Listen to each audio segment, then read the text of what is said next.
AI is making our lives easier, but it's also making scams more convincing and harder to detect. Joining us today is Jeff Lunglhofer, Chief Security Officer at Coinbase, to break down how AI is changing the scam landscape and what you can do to stay safe.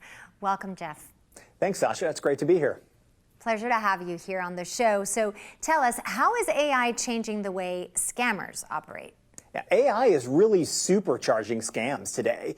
Gone are the days of sort of the obvious generic scams that we've all become so familiar with. Today, people are getting scams that are very targeted. They may be associated with your job, your personal interests, your background, your family, and creating those very targeted, customized scams used to take bad guys days and days to set those things up. Today, they can execute a scam like that with the click of a mouse button. Okay, so in your experience, what is the most important thing people need to understand about AI-driven scams right now? Yeah, I want everybody to know that they feel real.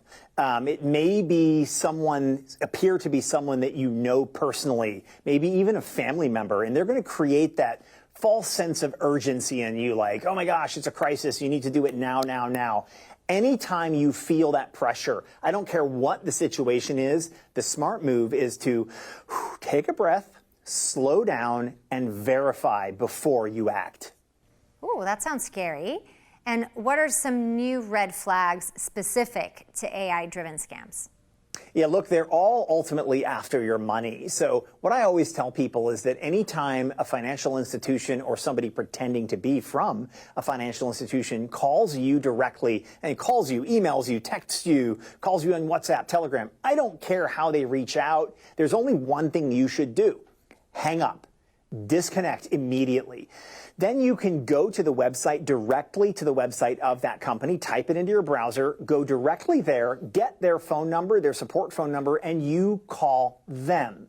Again, anytime anyone calls you asking for money, asking for sensitive information, what do? You hang up the phone. Okay, and for those who don't know, what actions can people take to protect themselves in this new environment? Yeah, well, two things I would ask everybody to keep in mind. One, you can be a victim. Sasha, you can be a victim. I can be a victim. Anybody can be a victim.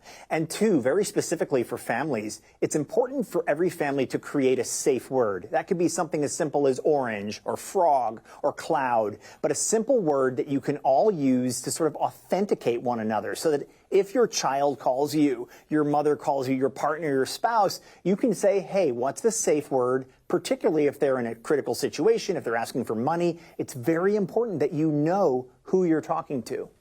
Thank you again, Jeff, for these very important insights. We really appreciate them. Thank you so much for having me.